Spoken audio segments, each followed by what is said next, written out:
There we go. You ready to roll? All right.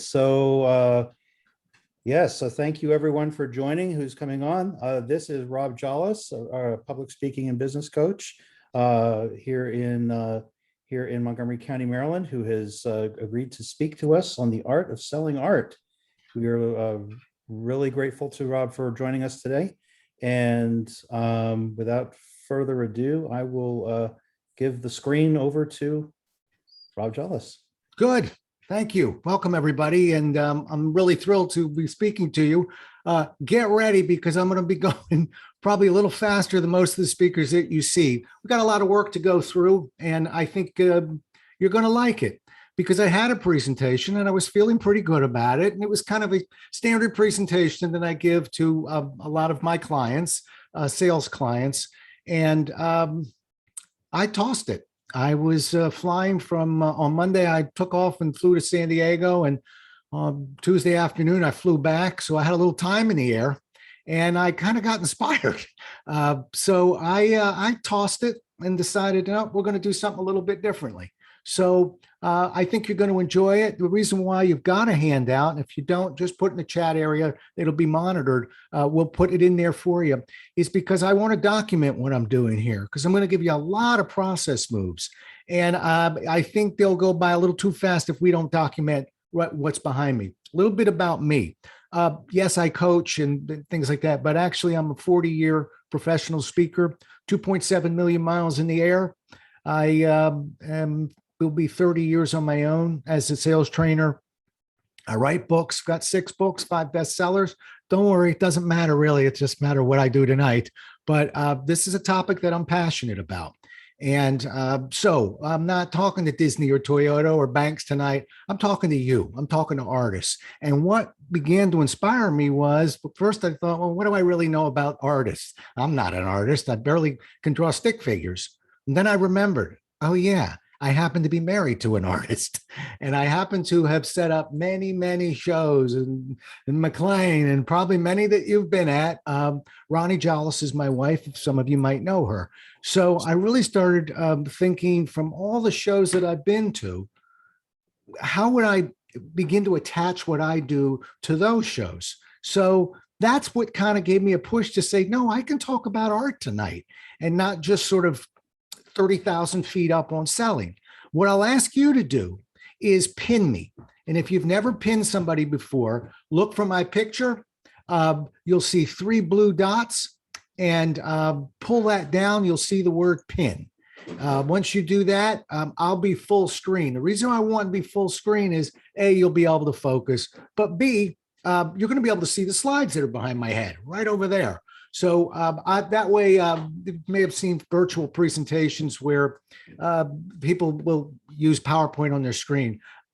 I need to be seen. So I don't want to lose my screen. So that's why it's behind me. So pin me, and that way you'll be able to kind of focus on the presentation.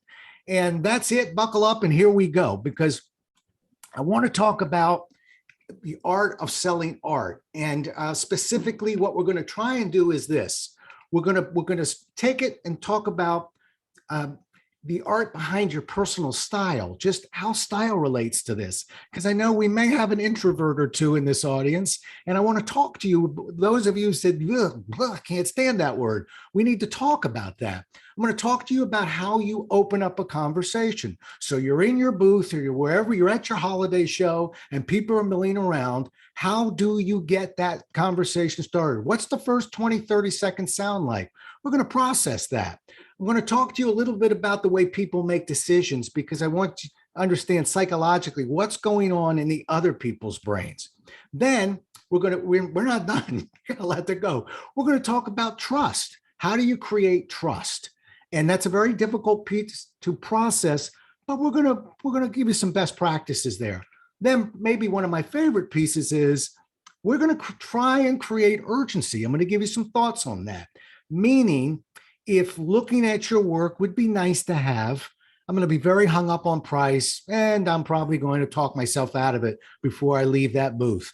We need to create a little more urgency. We need to make this not a nice to have, but a need to have. And so we're going to talk about that from a sales perspective. Then we're going to kind of flip. We're going to talk about not what we say, but how we say things. So we're going to look at that. And then we're going to look at authenticity and how to be more authentic when you're communicating. And you'd think I'd be done, but I'm not. I told you buckle up, because there was one other piece I really wanted. And I thought, just from watching Ronnie, that there are price objections you get. People that just are, and they're having issues with your prices. And then that creates some anxiety on your end. I'm going to show you how we in the sales world handle price objections. So that's where we're going. Let's start with what you say. Okay. And oh, by the way, if you've got questions, what we're going to do is I'm going to ask you to hold them to the end. I'll hang around for a Q&A. And if I go right to the top of the hour and we don't get cut off, we'll just stay, those who'd like to stay. And if not, I already promised Frank, I'll come back and answer questions. But let's talk about your style, okay? I think there's some myths that are involved here, because a lot of people think that not everyone can sell, particularly introverts. And I'm not attacking introverts. I just came back from an author's retreat. If there were 60 authors there may have been 2 extroverts. I'm well aware of the introverts, and a lot of people who just don't feel as natural selling.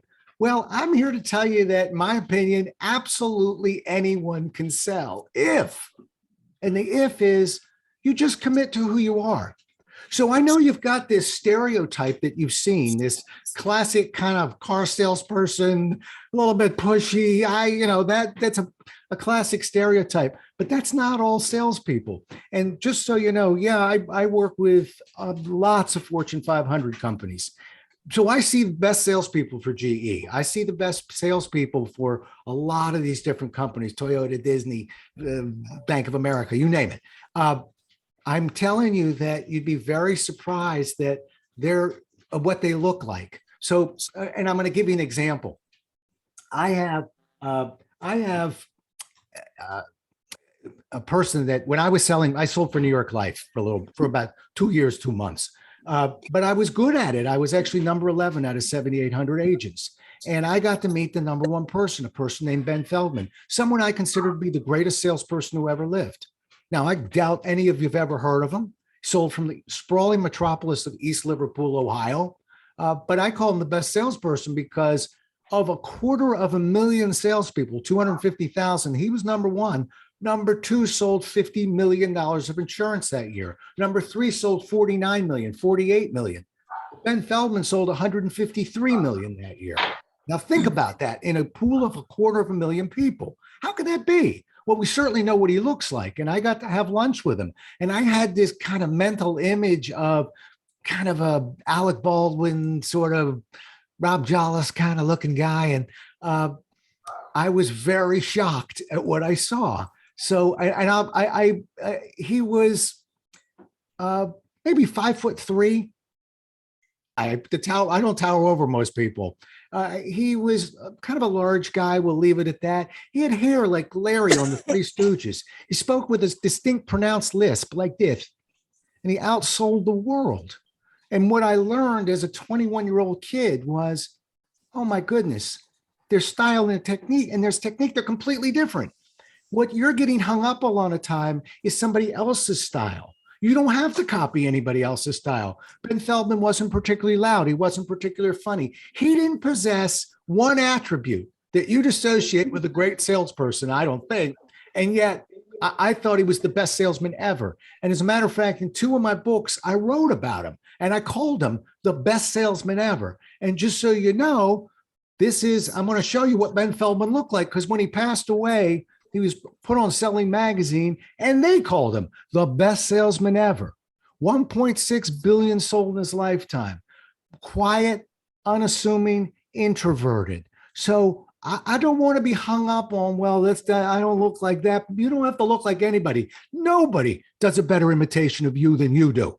So lock into your style, and let's put some techniques that you're missing behind it. But let's not ask the question anymore, is my personal style okay? Your personal style is just fine. So we're going to be okay and comfortable with who we are, and we don't have to deviate. But what we have to do is learn tactics. So let's talk about how you get a conversation going. Somebody's walking by and you're looking at them, then give you a quick peek, look away, and you turn up. Do I say something to them? Yeah, you do. Okay. Remember, I don't know, probably the greatest sales movie ever was a movie called Glengarry Glen Ross. I'm guessing a very small percentage of you have seen it, but there's a classic quote in there. A guy don't walk on the lot lest he wants to buy. People rarely will walk in there if there isn't some sort of curiosity, some sort of interest. So in terms of myth, you would think people prefer to be left alone when they walk in. And quite frankly, if I ask them the question, they might even say that. But the fact is, people actually do want your help if they know what's in it for them. So a lot of times, and Frank, mute them all up if you would, except me. Okay. You got somebody who's not do you have muted. decaf though, or do you just have But regular that coffee? said, I will One second. soldier on, journey on. There you go. Okay. So We only have regular, honey. I'm sorry. It's okay. Can I just Pardon, have, I'm sorry, Rob. yeah, I know, I'm going to take a pause. Let's your get her quiet if we chicken could. nuggets, the, If you look and you yeah. go on your chat Claudia, area, ourselves on mute, mute please. all. chicken nuggets. You can do 4, 6, 9, 20. Wait till she finds out that she's in the show. That'll be even better.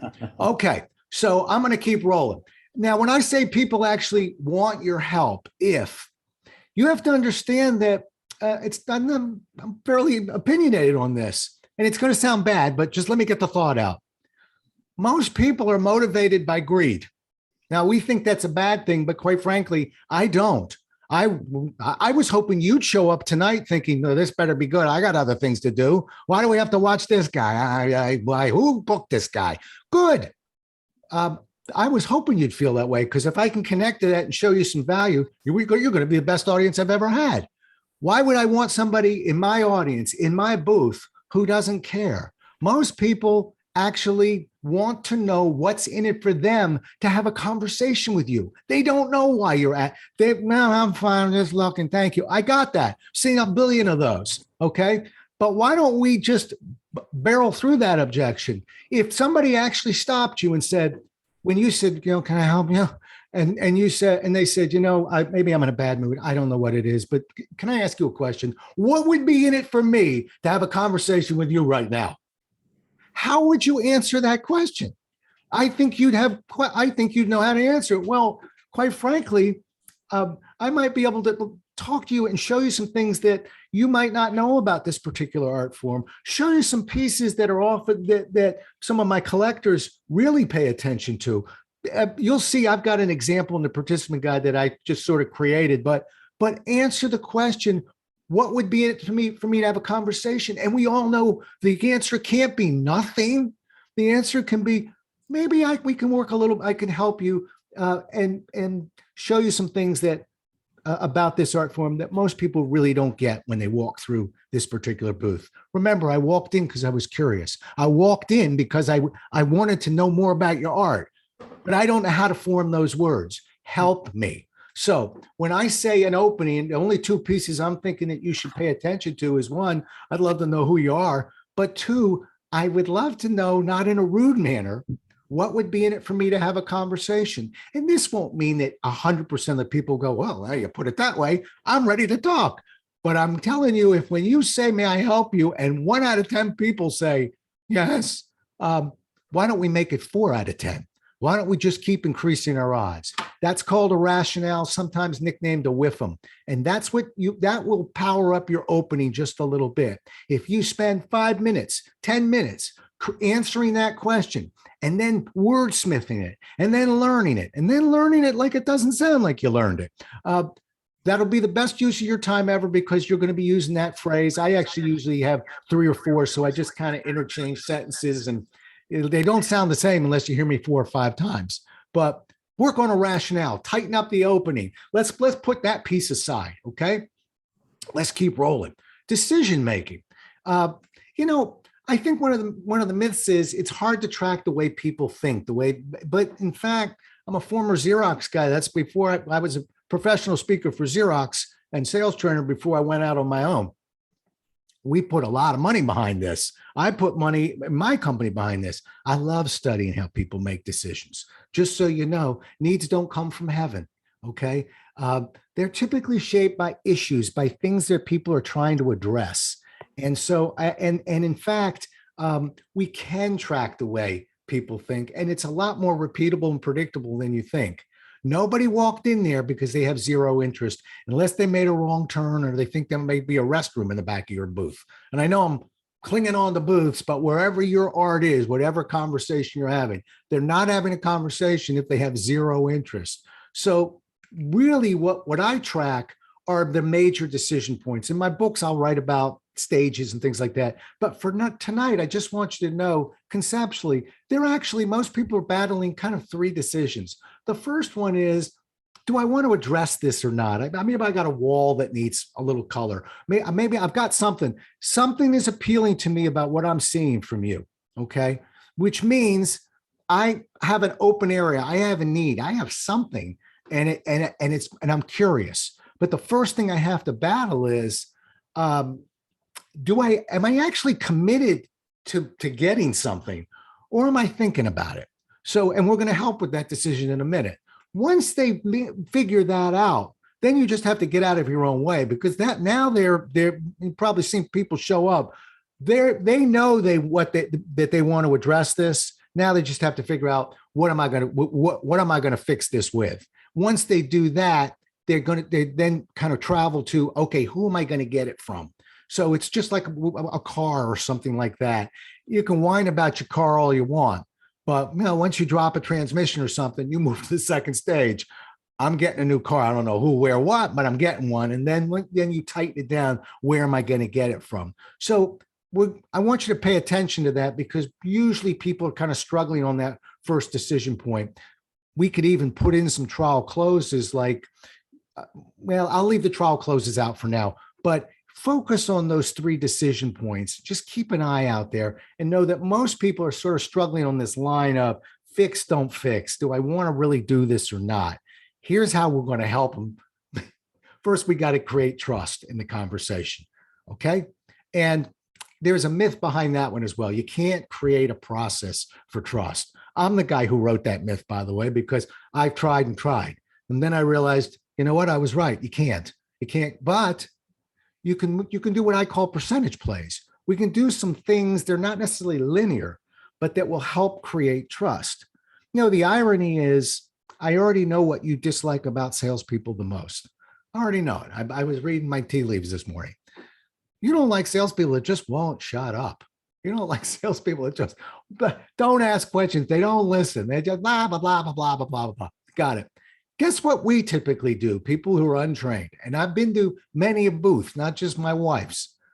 The moment a conversation begins is blah, blah. It's a lot of talking from you. That's not really creating much trust on this side. So be careful that the biggest criticism you may have of people who sell may very well be something that you're unconsciously getting trapped into yourself. So let's make some percentage moves. I'll give you four things, okay, that I keep an eye on. First one is I'd actively listen. And here's my question about actively listen, okay? And we'll put this one in the chat area if you like. There is a pretty famous study from another professional speaker, friend of mine named Lou Hampton, wrote a book called Listening Powerfully. And he reversed engineered the question. He tried to figure out with a poll, what's the most annoying listening habit? So say the customers, the most annoying listening habit from them, their point of view, their perspective. So in the chat area, I'll take a peek too. What do you think that poll revealed? And I'm going to tell you, there was an overwhelming number one. Okay. All right. Oh, so far all I see is mute, mute, mute. Number one listening habit to avoid. As soon as I see it, I'll hit the bell. So you artists, you take your time with this, huh? Okay. There we go. Looking away from the speaker. Well, okay. Looking away. Okay. Looking away to the customer's weakness. Looking for the way into the customer's weakness. Got it. Okay. Keep going. I think some of you are vacuuming. Well, I have to keep the pedal to the metal here. So I'm going to tell you, there we go. Being silent. Interesting. No paying, not paying attention. Okay. You still don't have the number one. Number one listening habit you're going to want to avoid. All right. I would say the poll is closed.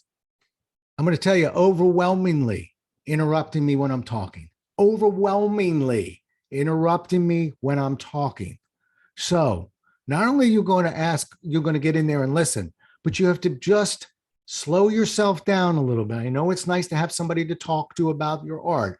Slow down. And even if you're thinking, oh, finish that thought already, let them finish that thought already. The moment you interrupt them, you begin to disrupt what we're trying to create. So 1, we're going to listen specifically, try not to interrupt. 2, we're going to ask open questions. I'm sure you learned that somewhere along the line. Trust me, because I work with thousands and thousands of salespeople. We all learned it. Doesn't mean we abide by it. We're what we call unconsciously incompetent. We don't know that we're not doing it. An open question is a question that can't be answered with a yes or no. It gets people to expand on information, opens up a reserved customer. So I don't want to make this an interrogation. I want to make it a conversation. So it's critical. And you can just focus on your first words. What, how, why, tell me, describe. When I say describe the room that you're looking to address, people won't go yes. They're going to go, well, it's the, okay. But if you go, you looking for art? Yes. Do you want it to, something that's very colorful? Yeah. Now it's 20 questions. Just kind of walk me through how you got here. Now you're going to have to tailor these a little to you. I think I put 1 or 2 that I tailored in your guide, but this is not a nice to know. You get those questions open, and just remember, the more that prospect customer talks, the more they like you. So we're not going to bury them with all the wonderful things about our artwork yet. We'll get there. I'm not interrupting you, and I'm going to feed you some nice open-ended questions. I'm not only going to do that, but I'm not going to get in any problems or need. What are you looking for yet? Don't really need that. Just I can ask in terms of what you're looking for, but I don't want to hear about any problems.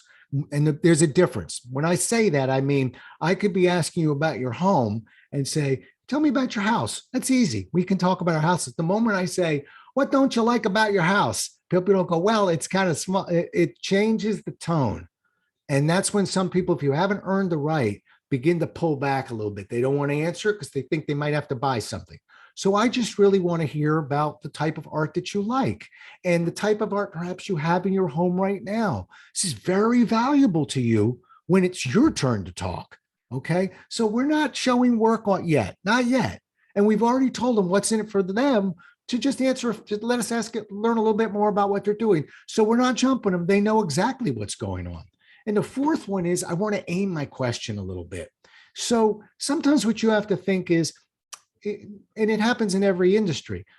Someday I may write a book called The Sea of Sameness, because I've always kind of latched onto that. A lot of us do things that everybody kind of feels like it's the same, but it's not. We all have our little niche. We all have something that makes us somewhat unique. When you figure that out, don't tell somebody, ask them a question about an area like that. So if your work is really good outside, I'd like to hear where you plan on putting some of this artwork. That's me aiming the question. I really don't want to know if the Commanders are going to win a game on Thursday. That's not aiming a question, but I want to get a little bit more. If my artwork is, it's very large, maybe I produce big art pieces. Well, then I want to know what sizes of art do you typically look at, or where do you plan on? What are some of the walls that you'd be looking at? What are their sizes and dimensions? That's me aiming. Now, if we do that, if we listen, if we just keep our questions open, let them paint the picture. If we stay off the problem, nothing negative, and we think out what our strengths are and back them up. I happen to be, I'm proud of my training, but I do most of the training myself. I always ask prospects, how many classes do you think you're looking at? There's a right, wrong answer to that question. If it's a lot, I can do them all and it won't be, the instruction won't degrade. But I'm going to bring them there in a minute. I just want to know, is is it fertile for this idea? So begin with the end in mind. Covey said that. Let's do that when we aim our questions. And if we do that, we have at least some percentage moves to trust. This might be the most important thing we talk about. And I'll get the concept out to you, but it's something that takes a little practice. The good news is after this, most things get a little easier again. But urgency. How do we make your art, instead of a nice to have, a need to have? Well, we got to go deeper into what they're looking for. So one of the myths, for instance, is if somebody admits that they have a need or if there's a problem and they go, yes, I'm actually looking for a piece here, that they'll solve it. And the fact is, they won't solve it if it's a small need, particularly if you're a pricier artist, and I hope you are. I really do. I'm your kind of client, by the way. I don't trust things that aren't a little pricier because as I told you, I worked for Xerox for many years. You get what you pay for. I learned that and sold that for years. I don't like the least expensive piece of art. We have to remind people that, this is not a small, this might be a bigger need than they think. This might have more potential than they imagine. And so here's what we do. When we create urgency, and we have to earn the right to get here, we've had a conversation and they're telling us about their wall and they're telling us about some of the other art that they have in their house. And they're telling us what maybe attracted them to this booth. And that's fine. But now I want to kind of identify this need a little bit. I want to identify this issue. So I want to know, what sort of challenges have they had trying to address this particular piece? I won't be guessing because they're already talking to me about what they're looking for. Maybe people will typically open up about, well, we want to make sure it's right. I don't buy a lot of art, but so when I get it, it's important. I'm sure it is. I think the most important move happens to be here because the instinct is, well, with my art, you won't that's exactly what we can offer because I'm proud of the fact and I offer this and we go. I don't think so. I think I can tell you in a decade of working for Xerox, most important thing I learned is just because somebody tells me they have a need for something or just because they tell me they have a problem they're considering solving doesn't mean they're ready to solve it. If they were that smart, they would have solved it already. Okay. So what I learned, and this takes almost a little bit of improv from you, what I learned was don't fix it.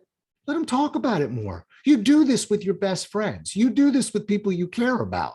You do it all the time. If I told you I'm having trouble, I'm your friend or your child, and I tell you I'm having trouble with a friend of mine or with my boss, and I don't think you go, okay, good. Well, here's what you need to tell that boss. I think if you cared about me and really cared about me, you would instinctively say, okay, well, slow down. When that boss speaks to you like that, who else is in the room? How often does that boss do that? And that's what we do with people we care about. Why are we, when somebody says, I may be looking at it going, there it is, I already know. I know the answer. No, I want to go deeper. And so developing probes are sometimes just questions like, tell me more. Or one of my favorite, actually, I learned this in Birmingham, Alabama. I was teaching a bank there. A 2-day program, and one of the good old boys drove me to, I taught him 16 sales moves. He said, before you got here, he was taking me to the airport. I got my own process, only got one step to it. I said, well, all right, I'll bite. What's your process called? He said, well, I call it the and method. I said, how did the and method work? He said, well, when a customer come in the bank and tell me you got a problem, I just say, and it's actually brilliant. I think we need to do a little bit more anding. I think we need to remember that people don't fix smallish problems, they fix big problems. I think they'll wait for this finally when there's a party or somebody says, hey, you're awfully sterile in here. Then the acorn will hit them on the head and they'll go buy an art piece. Why do we have to wait for that to happen? I want to know, I want to know more about that, about the challenges of trying to find this. And what other places have you been looking, and how long have you done that for? And what do your friends say about this? I just want to hear more. Now, I don't need to ask 10 of these, but I don't want to just jump and fix things for people. It's, again, if you ever read, what was it? Men are from Mars, women are from Venus. One of the big things about we Martians is bring us a problem, we're programmed to fix it. Well, a lot of times I've heard that I didn't bring it up because I wanted you to fix it. I brought it up because I want to talk about it. So why don't we let these people talk about it? Yeah, ultimately, you'll move to the sale quicker this way. So a developing probe is just, once you've talked about this need or this issue, don't solve it so fast. Let's talk some more about it. You're not going to lose them. There is a third probe. I call it an impact probe. You don't have to be quite, there we go. We don't have to be quite as meticulous, but an impact probe sometimes gets people to look at it as a whole. So I don't do a whole lot of poems, but I'm going to give you a poem. All right. And the poem is called, so I learned this poem 30 years ago. It was written by supposedly Ben Franklin. It's called For Want of a Nail. And what he wrote was, he said, for want of a nail, a shoe was lost. For want of a shoe, a horse was lost. For want of a horse, a rider was lost. And for want of a rider, a message was lost. For want of a message, a battle was lost. And for want of a battle, a war was lost. All for want of a nail. And what that helps me remember is people don't look down the road at their decision making. If we did, we'd all make different decisions. I believe our job, if we believe in the art that we produce and we believe in what we're doing, is just to allow people to just go for one of a nail, for one of a piece of art. I'm really pulling this out of thin air, but a moment was lost, and for one of a moment, a feeling was lost, and one of that feeling, a decision was lost. I don't know. I'll write it down and I'll mail it to you. But all for one of a piece of artwork might very well be, could be in somebody's office.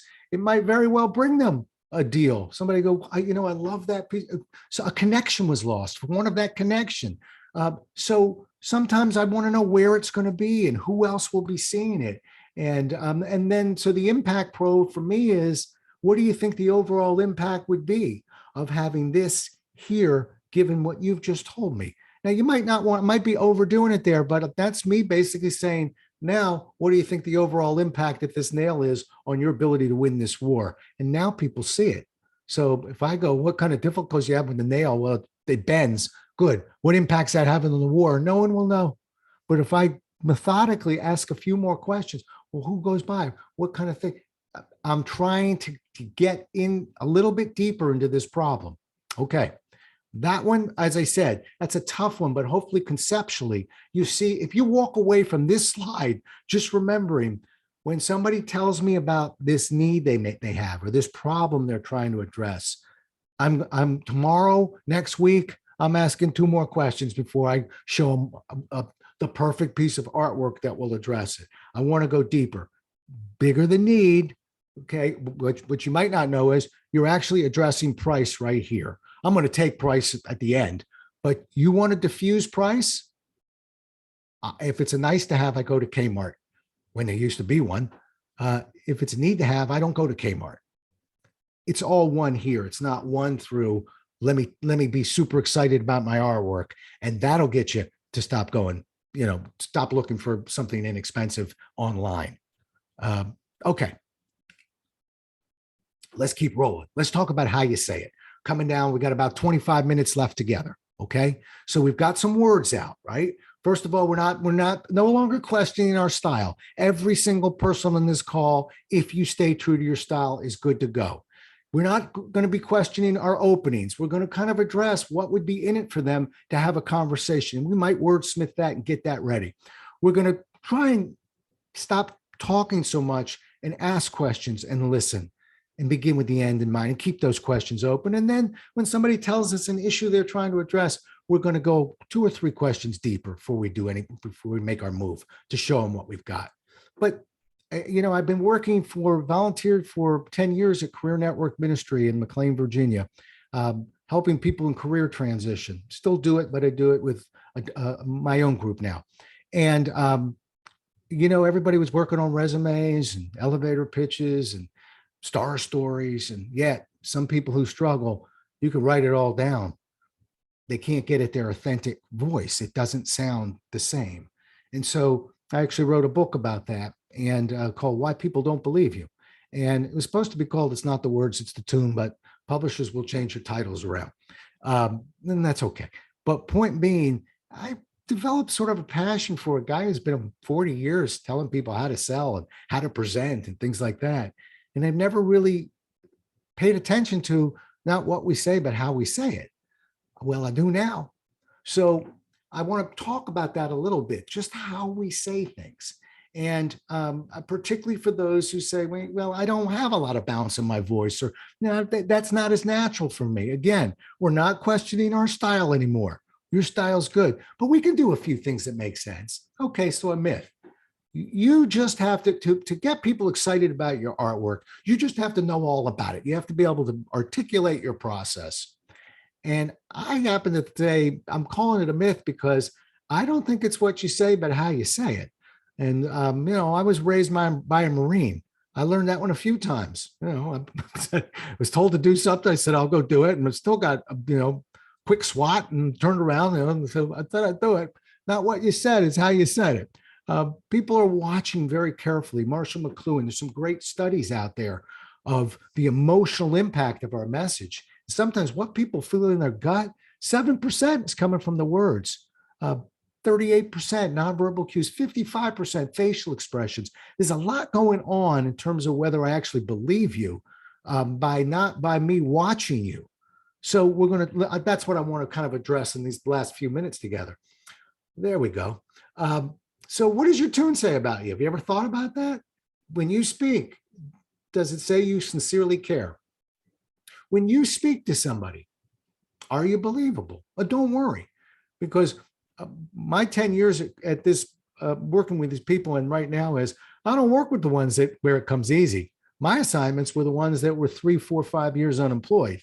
No one believed them. What could we do about that? And that's where I had a petri dish to work. And I'm going to tell you some of the things we can do if this doesn't come quite as natural. And if it does, yay, good. I'm glad. We will have no issues getting you all ready to go. I'll just spruce up a few things, but I call it the 3 Ps. I think we have to watch 3 things, 3 Ps. Pitch, which is how you're adding emphasis to what you're saying.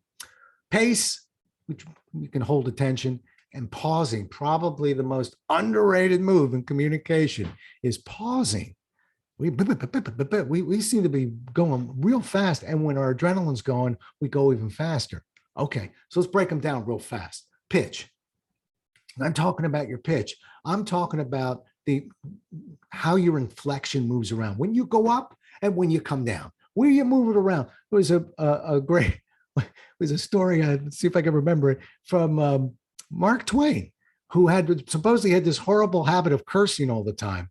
And his wife hated it. One time he was in the bathroom and he was shaving and he cut himself and he just let out a tirade of curse words. And when his wife was in the other room, wrote every word down.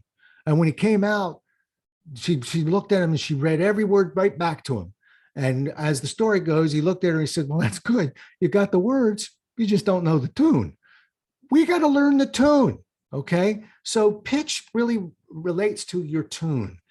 Is it authentic? Can you be interesting to listen to? Now I'm presenting a problem. I think I've got a recipe for you coming up and I'll show it to you, but so we're clear on pitch. Pace is speed. You're going faster to signal urgency, maybe slower to signal importance. So I do a lot of interviews, and I before there was Zoom or anything, a lot of times I was just on a headset, but I learned to slow down and drop my voice to signal I was coming to the end of a statement. So I might be talking, but when you hear me go, and that's the way we do it, because that works. People know, okay, he's bringing it in. So we can move our pitch around, our pace around a little bit, not only up and down, but speeding it up and then slowing it down. Quite frankly, if you ever watch some of the evangelists out there, They're going at a very rapid pace. No, I'm not really holding on to their messages. And if you do, that's good for you. But that's not the point I'm trying to highlight here. I'm saying that we listen a lot faster than we speak. Now, we can't lock in at a high rate the whole time, but you can go and pick up the pace and then slow it down to make your point. Okay, so we have pitch, we have pace. And then, as I mentioned to you, I'm a big pause fan. I think we just go blowing through stop signs. It's a very powerful tool. When you pause, when somebody says, and this has been a struggle, and you listen, you put a pause on it. You stay in the moment when you do it. I don't just pause and look around. I'll look right at somebody, but they know I'm working on it.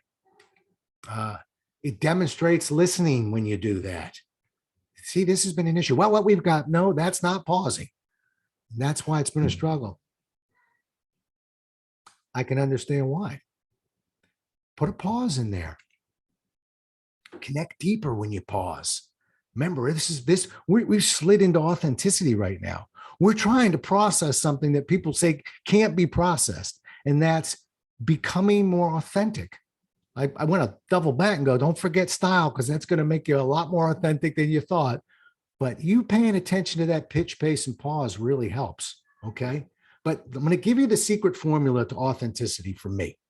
And this might not shock many of you, but I actually did some acting in my 20s. And I had some good directors out there. And, I learned how to get into character. I learned a few performance ideas. I want you to actually start thinking like an actor when you're in that booth or in front of that customer. That doesn't make you a bad person, because when I say an actor, I'm not telling you act like a Martian. I'm telling you act like an artist. I'm telling you act like somebody who belongs there. Meaning, for a professional speaker, the pandemic hasn't exactly been my best friend. But I can tell you that when 5 straight people have purchased seminars from me, you should hear me on the 6th phone call. I'm very relaxed. When 5 straight people have said no to me, how relaxed am I on that 6th call? So when I say start getting into character, rather than what might go wrong, I'm not very good at this, that's not a great character to play. How about I know every single person on this call at some point maybe it was just a moment, maybe it was one moment where it all came together. It felt good. You knew it felt good, and people responded, and that was your day. Bring that one up. Put that one in your brain when somebody walks up. See that. Take that with you. When actors cry on stage, they're not poking themselves in the eye. An actor cries on stage because they're taking themselves to a very deep moment. And so they are in that emotion right now. Last story, I'll move off of this, but when I was coming out of Maryland and I was trying to be hired by New York Life, I took a personality test, and I said right before I took it, because they couldn't hire me without it, when I take it, am I an insurance salesman or am I me? And the manager got angry at me. I was 21 years old. He's like, yeah, just take the test. So I took it as me, and I failed miserably, and they wouldn't hire me. And I begged them to take the test again. And I said, let me take it again. I'll pay for the test. Okay. This time I woke up as an insurance salesman. I brought a briefcase. I dressed in a suit to take the test, and it was at a third-party distribution center. I ate like a salesman. I walked like a salesman. I thought like a salesman. And at the New York Life office at Watergate Building with 75 agents, I had the highest rated personality score they'd ever seen. It held up for a number of years because I was in character. I want you in character. When you're in character, you won't have to worry about where the pauses are. You won't have to worry about where to speed up. You'll just let it go. Take yourself there. Think about that. Okay. I will tell you that very first program I ever did at Career Network Ministry with these people who were 5 years minimum to be unemployed. I had 12 people in that class. 10 of them were hired in 3 months, within 3 months, because they went in with a different mindset, a different character, not somebody who'd been defeated, but somebody who had experienced victory. So think about that. Next thing I want you to do is focus on the objective, not the outcome. That will take some of the anxiety away. You know, the objective, I would hope the next time you have an opportunity to be in front of customers is to just try and use as many of the skills as we talked about as possible. Do them to your very best ability. I'm not as focused on, I coached a lot of basketball. I wanted to win, but that I can't control. I can control our effort. I can control our energy. I can control our enthusiasm. I can control implementing what we practiced and worked on. That's all within our control. What I can't control is the outcome. So why would I be obsessed on it? So we're going to focus on the objective, not the outcome. Okay. Two good thoughts that'll help you on the performance side. And finally, coming down the home stretch, 13 minutes to go, we're going to talk about price. And it looks like I do have a moment or two for questions and answers. So how you like that? Okay. So in terms of price objections myth, it's a reflection on your art. It's got to feel personal. I can only imagine. And yet, I think the fact is it's natural and it's not personal. It's very natural. So particularly when you think about some of the things, even if you use half of what I'm talking about, are any of the moves we talked about going to make you worse? We're talking about things that are going to increase your chances of success, but it's not personal. This is sometimes you've got other artists out there that are dropping prices, doing certain things. They might be making it a little bit more challenging for you. So we're just like in the virtual world, we professional speakers, we go at a certain rate. But the moment we went virtual and the pandemic hit, a lot of speakers cut their prices. We all got pulled down with that. It's the way it is. Okay, just meant I had to sell more to get that back up there a little bit. Okay, so it's not personal. So let's talk about a couple of things. First of all, bigger the need, the more I'm willing to pay for it. Okay. And so a lot of times it's not me pumping up the need. It's studying that empty wall. It's studying that what they're trying to do in that office. It's studying that with them and getting them to look at if people come in and they get that and feel that from this office, what effect do you think that will have on their experience with you? What impact might that have on them providing referrals? I want that. And I'm actually diffusing price, but that's proactive. Let's talk about reactive. You're getting hit on price. Well, that's a lot of money. Okay, two thoughts. One of them is, I'm going to put them both up. And I don't know which one I want first. I'm going to take TCO first if I could. So I'm going to go in reverse order there. TCO is something that, and again, I learned this as a Xeroid, as a Xerox sales rep. We always got hit on price. If you ever had a Xerox machine of anything, particularly when I was selling 80s, early 90s, you knew two things. The person's probably fairly well trained, and whatever we're about to see is going to cost more than anybody else's. Okay. But when we got hit on price, we always asked the same question. You're talking about the cost of purchasing this, or you're talking about the cost of owning it? Of which case, expect people to go, huh? They're not going to go the first one. They go, what do you mean? Well, the cost of purchasing this is $2,000. And I understand that that's a significant commitment. But the cost of owning it is everything associated with that. That's the years of pleasure that people will experience from a piece of art. It's the mood a piece of art can set every single day in that house of yours or in that office of yours. Think about all the things that maybe it's even sometimes people invest in art. It's the resale of this art.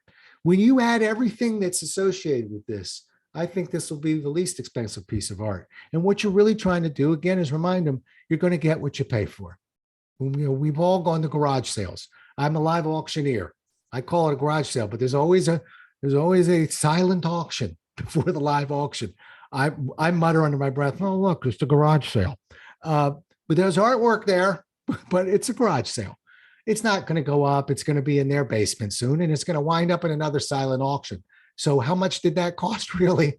But when they buy a piece of fine art, and I know, again, from my experience with my artist, people respond to it. They respond to it for years and years, and it's hard to put a price on that. I would remind people of that a little bit. The cost of owning it is I want to redirect them. And the reason why I reverse these two is if that's not resonating, I want you to think about this a tactic we call feel, felt, found. And feel, felt, found is when I want to tell somebody, you're not wrong. You're not right, by the way. But if I do that, I know we're not going to sell art today. I don't want to tell you you're wrong. As a matter of fact, I'm going to tell you a lot of people feel the same way you do. When they look at art from an artist, with the artist right there, sometimes they can experience a little bit of sticker shock. And I have to tell you that when I first became an artist and I began to learn what it was to be an artist, I felt the same way. That's empathy. But what I found was this, that when you work with an artist and you have a relationship with that artist, and here's where you're going to give your answer. I believe in your guide, I wrote something out for you, but you could probably write it better. But here's where you answer that question. And why not think about that answer right now? If you put feel and felt in front of it, you're clearing the way to get at the answer that you're looking for. But you need those first two, because when a lot of people feel that way, you're going to diffuse the emotion. When you felt that way, you're going to add empathy. But what you found, you're going to provide information. You do that, we're in good shape. Now, with that, I've got, I guess, one more little move. Well, yeah, I've got 7 minutes. So I'm gonna move you one more thing, and then we'll call it a night. I'll take some questions if you've got them. And that is this. It's one of my favorite little commercials, actually, and it's from a. Hang on one second. Let me move that out of the way. Okay, it's from a commercial that was done some years ago by FedEx. And watch your speakers, because I'm going to actually play this commercial for you. And it's called The Stolen Idea. And people see this and they just can't stand the boss here. But I think there's something else in play. I want you to watch this, and then I want to talk about it for a minute, and then we'll call it an evening, or I'll take some questions and we'll call it an evening. But see if you get the message behind this thing. And let's see what we got here. Hang on. Okay. Should be good to go. Watch. We have got to cut costs, people. Ideas. We could open an account on FedEx.com, save 10% on online express shipping. Okay, how about this? We open an account on FedEx.com. We save 10% on online express shipping. That is wonderful. You just said the same thing I said, only you did this. No, I did this. Makes all the difference. Bingo. That's good. Right on the nose. That's a great idea. Okay. Told you, I'm a fan of that commercial. I'm a fan of that commercial because I think we need to do this. I get what FedEx was after, but I think there's more to that commercial. I think the first person put up their idea without any emotion behind it, no energy whatsoever. Now, I've been doing this 40 years. I still put on a lightning bolt before I speak to remind myself, I don't care if it's artists, smartest, I don't care who's up. I'm bringing my energy and enthusiasm. Bring your energy, bring your enthusiasm. I call it the great equalizers. You put that behind, now you don't have to worry about finding that pace and that pitch so much anymore, do you? Because you've got a little bit of a buzz in the belly, okay? Bring that energy, bring that enthusiasm, watch those words, watch the tune, got a bunch of process moves. And I think it's time to pull up anchor. I'll tell you, thank you for listening. I hope you've got a bunch of ideas and we got them documented for you. If you want to learn more about me, you'll see on the last page, I write these blarticles that Ronnie edits every other week, 367 of them, I believe. They're not all about sales, but you might find them interesting. And I started a podcast a couple years ago. I think I'm just in my 190th, but some nice talks with different salespeople, and so you might get some ideas. And all that's free. Isn't that nice? So with that, I'm looking. I got 4 minutes. I'm ready for your questions. Roll. See what you got. Hit the sales trainer. And you can unmute to do it, by the way. I did not happen to catch what you meant by TCO. Got it. Thank you. That stands for total cost of ownership.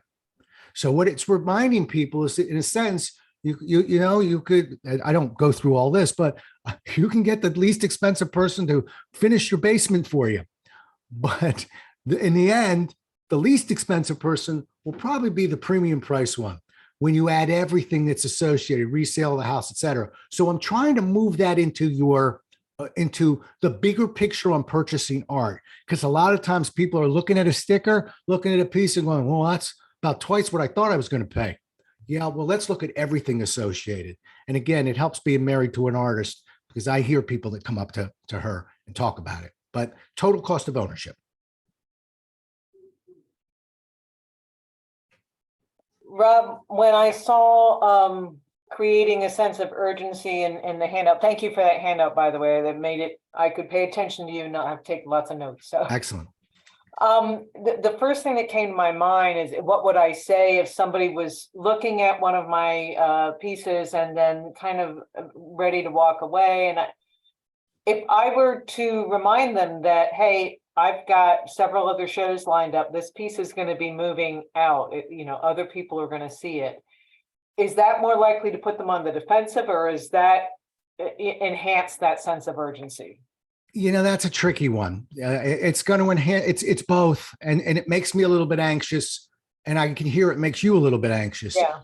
Now, I think if somebody's genuinely interested, they may ask you, well, I'm thinking of if they tee it up for you. Teeing it up for me would be somebody saying, I really like that piece. I just want to think about it.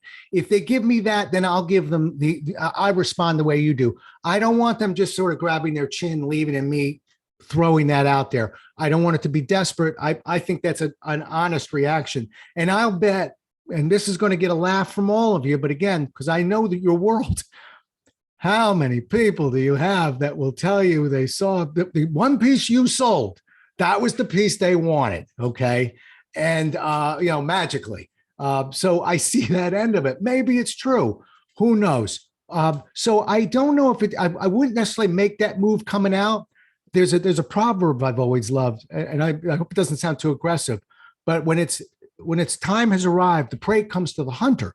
So if we get that conversation, if they get a better idea of what it is to own real, authentic art from the artist's hand to you, and they see that, it may engage them in a conversation about thinking about it. And that's when, to me, they're teeing up, okay, I am taking this to 2 other shows. I can, if you're interested, maybe you can come to that show, but I can't promise that this piece will be here for long. I don't think there's a problem, but they gave me a nudge. I just don't want to initiate that. Okay. Thank you. Yeah. No, I missed your handout. I don't know where it's posted. I'll tell you what happens. Frank, put it back in again. A lot of times, if you don't come right when it's put in the chat area, sometimes it's not there for you. So we put in 2. I'll also put in, let's see, because I was going to say. I think it's an email right before the evening. It was an email, and also I think Frank, did you end up putting it in the chat area? I did not put it in the chat because I actually thought you were going to put it in the chat. That explains that. All right, let me see if I can get everyone in meeting. Give me 2 seconds, and I'll pull it up and put it in there. I guess. Hang on. So if you just hang tight. Okay. I'm trying. Hang on. Come on, maybe. I think there may be too many of you, and I am co-hosting. I'll tell you what I will put in there is my email address. And you can hit Frank, or you can just hit me, rob@jolles.com. Write that down. If you have any trouble getting the handout, I'll just mail it to you. Okay? Good. Can I ask you a question about putting prices for those of us who, we are, a lot of us are introverts. But you go on social media, you're told that's the way you help promote yourself. How do you feel about being pretty aggressive with always putting your prices out there and that kind of thing? Is that the better way to go for psychology, is to be upfront about your price? Are you talking about social media? Or you're talking about like in a show? In a show, of course, it has a price. And I will just tell you, I had a terrible realization just a few weeks ago, because I think I'm really bad at this. And I told my husband I had one really good day at a reception, and I didn't arrive until after the buyer left. And I thought, oh my God, what if I had shown up and killed the 2 sales, right? Just by my presence. Can't think that way. Can't think that way. Yeah. I shouldn't Plus go. that's thinking. But keep going. So on social media, I never put my prices. I never say anything about that. And I'm thinking, should I be a little bolder with that and say Yeah. the prices? Here's where I'm going to give you an opinion, but I'll always tell you what I know and what's my opinion. So I'm going to give you an opinict, not a fact. I don't know. Okay. I would not put it on social media because I'd want that social media to draw the contact with the individual so I can have a conversation, particularly if, you know, your artwork costs more than $50. So I would rather have an opportunity to have a conversation. And I'm afraid when we really put it out to the masses like that, that would make me anxious. But that's something I would let that's just Rob. I can't tell you that's coming from a place of strength. Okay. No, I will put that in my memory. My seminars, for instance, I don't put my prices on my website for seminars. If you're interested in a seminar, you come talk to me, and that gives me an opportunity to control the conversation with my questions and then lead us to price. Okay. All right. That's another way to think about it. Thank you. Yes. Okay. We good? So Rob, I actually have one more question for you, sort of. All right. Going back to the beginning. I am an introvert, even though I talk to everybody here all the time. I tend to stumble over my words a lot, especially when somebody comes into my booth or near my work and starts talking.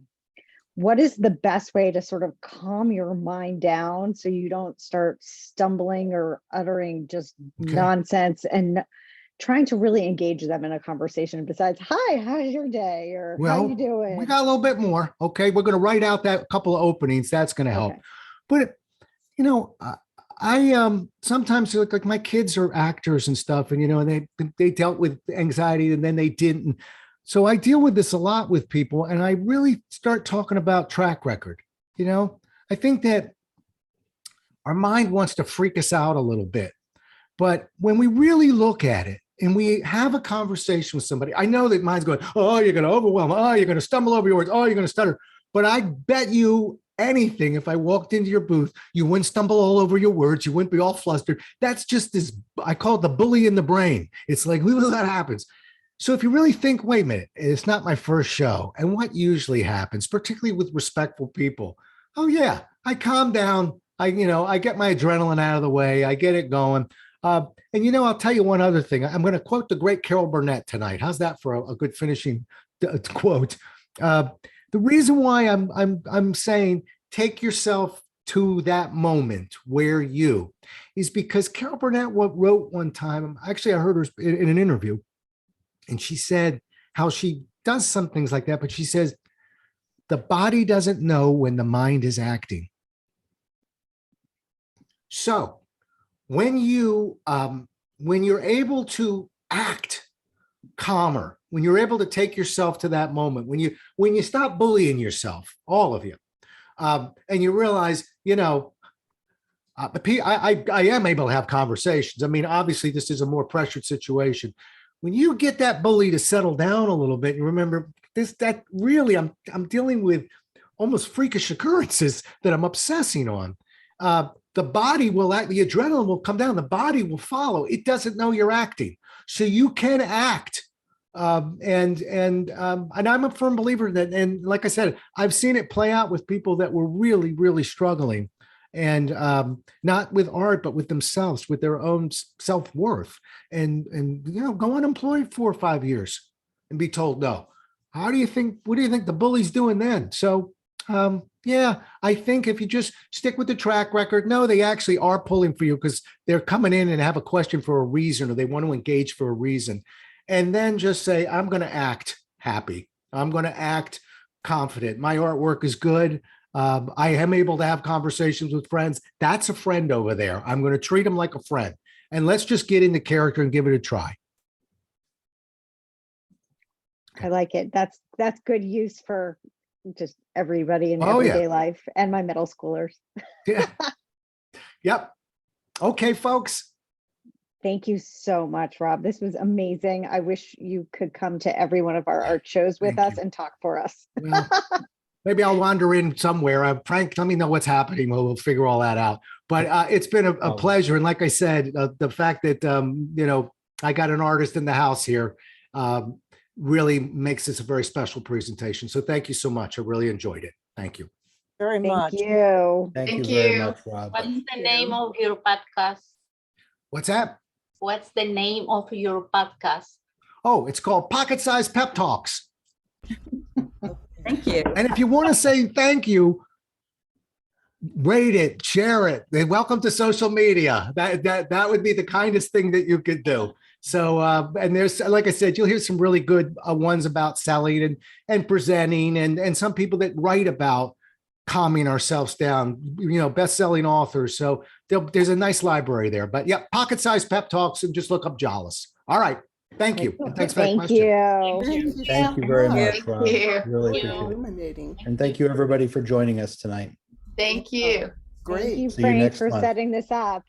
Yeah. Thank you all. Good night. Good night. Good night.